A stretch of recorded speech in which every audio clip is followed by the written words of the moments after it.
There are brands, there are luxury brands, and then there are institutions. This is definitely the latter. 5.8 metres and 2.8 tonnes of superlative one-upmanship. It is, of course, the Rolls-Royce Phantom, or to be more precise, it's the Phantom 8 is how Rolls-Royce would like you to refer to it. Not the Mark 8, not the 8th generation, just the 8, like a Star Wars movie rather than a car. But it is nonetheless actually the 8th generation of the Phantom. Even so, today, most people are only really aware of the previous generation before this, which was the car that really defined what Rolls-Royce can do under BMW ownership, and it was exquisite. It completely reset the benchmark for what a super luxury limousine can do, and it's going to resonate through the decades. That car, it was just extraordinary. So this has got a lot to live up to, but it does promise to be rather special for a start, because it's got a completely new aluminium space frame chassis, which Rolls-Royce refers to as the architecture of luxury. And that platform will underpin all new Rolls-Royces from here on in. It's also underneath the Cullinan SUV.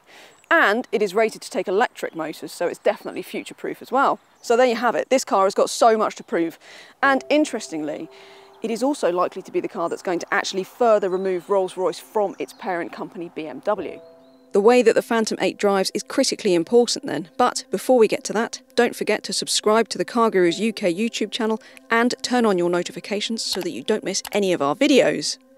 Now, let's look at the details, because there is something very deliberately and delightfully old-fashioned about the Phantom. From the solid metal handles and locks and stamped identification plates to the interior, with its beautiful, simple dials, all-important analogue clock in the centre of the dash, and the trademark organ-stop air vents, this is a new car that feels classic. It exudes the sense of something truly coach-built, hewn by master craftsmen.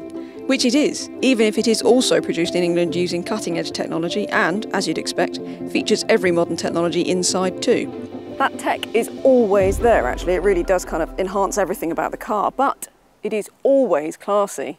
Just little details like the hubcaps on the wheels, which are always upright thanks to a gyro, to things like the electrically opening and soft closed doors. Just everything about it has got a modern aspect of tech to it, but it's always, always classy.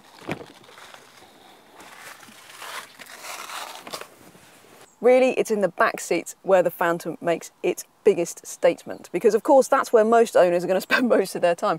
Interestingly, Rolls-Royce does say that most owners will also actually drive the car quite often, but it is a limousine. You're going to spend most of your time in the back with your chauffeur driving you around, and why wouldn't you? Because it is exquisite back here. I love the details. I love even things like the grab handle here, the sort of leather grab handle. There's something, like I said, very old-fashioned about it that's just beautiful and sort of really draws you in. Of course, you've got this lamb's wool carpet, which is like ankle thick. It's ridiculous. Everything is just sublime. You can get various different rear seat layouts, of course. So this is the fairly standard one, but you can get two bigger seats than this with a bigger centre console. You can even get a version where the seat will lie completely flat for kind of airliner style, first class rest on the go. But that tech, here you go, it's all tucked away neatly. Always, the tech is always kind of there for you when you want it, or you can hide it away and forget that you're in the modern world altogether. It's just beautiful, and you control it all by this nice rotary controller here. So you have got everything that you'd want, and you've got your CarPlay. You can also actually control the infotainment system up front from the back should you wish to. But obviously you've got your reclining seats back here, you've got massage functions, you've got your electric footrest down here, just to make sure that you've got all of the comfort that you could possibly need. It really is just absolutely sublime. Unbelievably, of course, you can get an extended wheelbase version of the Phantom, should there not be enough legroom in this. And let's face it, nobody hasn't got enough legroom in this car, but if you do want more, then the extended wheelbase is there for you. There's always that trademark starlit roof too. You can have any constellation you want, the family crest, any colour you fancy. There's even the odd shooting star, apparently, if all your wishes haven't already come true. As with everything else in this car, it's all personalised. You can have it however you want. You don't really just kind of get a Rolls-Royce off the shelf. In fact, there's a whole new language to Rolls-Royces. You're not a Rolls-Royce customer, you are a Rolls-Royce patron. And you don't spec a Phantom, you commission a Phantom. So you can have it like this, which is, I think, quite a classy, quite a sort of straightforward spec with the white leather and the black and this beautiful sort of emerald green paint. You can have it fluorescent pink, you can have it however you want it. You can have everything in gold leaf. The personalisation options on a Rolls-Royce Phantom will stretch as far as your wallet will. And let's face it, most people buying this car have got significant wallets. Up here is no less extravagant, of course. This you can have as any kind of piece of art that you want really behind here, and when you turn the car off, this flips over, so you've got the whole thing kind of seamlessly across. It's really, really carefully thought out. Everything from, you know, like I've mentioned, the beautiful clock, to the finish, to the steering wheel design. You've got your frameless mirror, really beautiful. You've got your infotainment system, which is a BMW system. Yes, I know, you can tell it's BMW, but it works really well. It's not a touchscreen, which I quite like actually. It's got this glass cover in front of it. You control it with this rotary dial here. Needless to say, the leather is exquisite, absolutely stunning. I'm not sure about the very white finish in here. I worry that that's going to mark very easily, but I do rather like the kind of orange piping is lovely. Very beautiful. And again, with the theme, very high tech, and yet you can tuck it all away. So here are the controls for the touchscreen, which has got your Apple CarPlay, wireless Apple CarPlay, you've got your Android Auto, you've got your nav, got everything you could possibly want.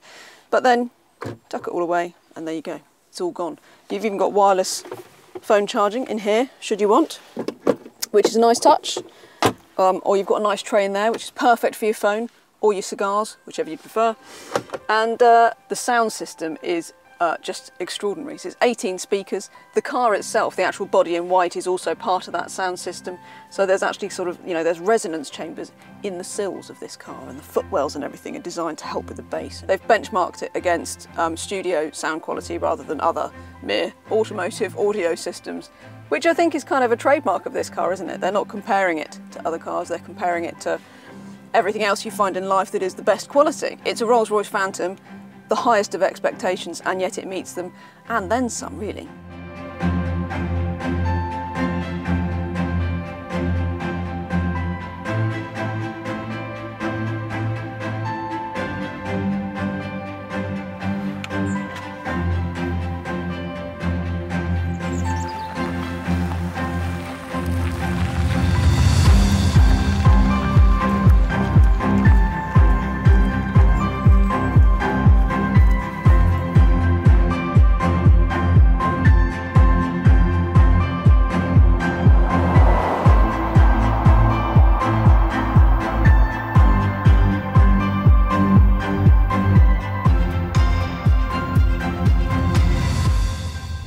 So we know that the sound system is going to be good, but what the Rolls-Royce is about more than that is about peace and quiet, serenity on the move. And that is exactly what it delivers. So there is some 130 kilos of insulation around the car, all around the body. The windows are 6mm thick, they're double glazed, of course. Even the tyres have got foam insulation. They're bespoke for Rolls-Royce. Got foam insulation around the walls of the tyres, and it's incredible. I spend most of my time in electric cars, which by their very nature are exceptionally quiet. This car is even quieter, particularly that road noise. There's no road noise. You can whisper to people in the back and they'll hear you.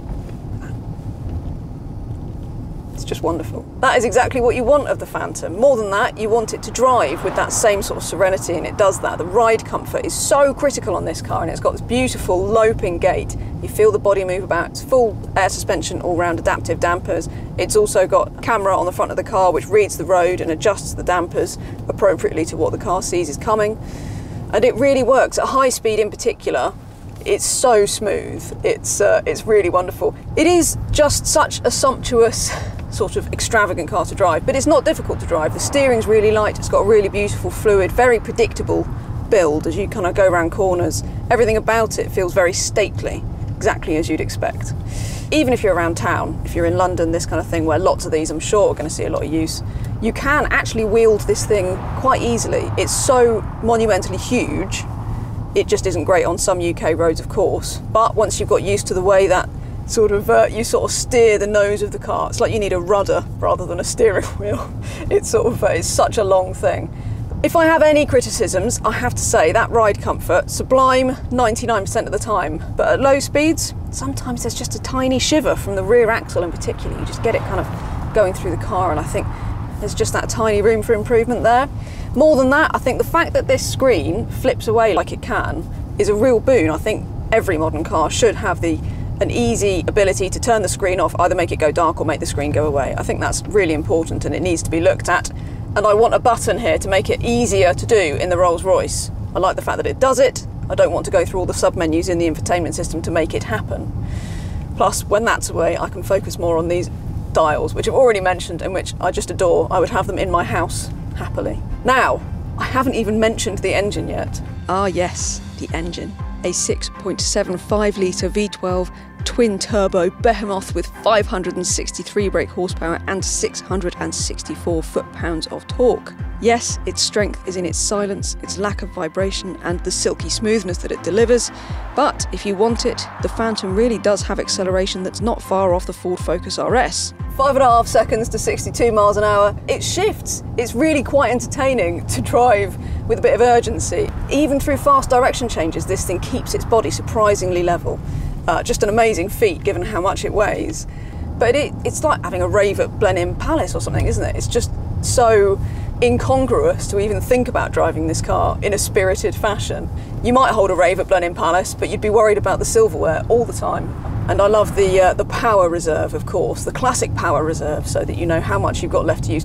It is everything you expect it to be, this car, and a little bit more. It really is. The way it drives, the way it treats its rear occupants, everything about it. It's much more than just a limousine, isn't it? It's a Phantom. And the price? Well, £400,000 if you're lucky, but let's face it, it's a cliche, but if you have to ask, you are in the wrong dealership. So there you have it. Perhaps the biggest compliment I can give the Phantom is that it is an appropriate successor to its legendary predecessor. More than that, well, this isn't transport, is it? It's a statement, and nothing else makes a statement quite like this.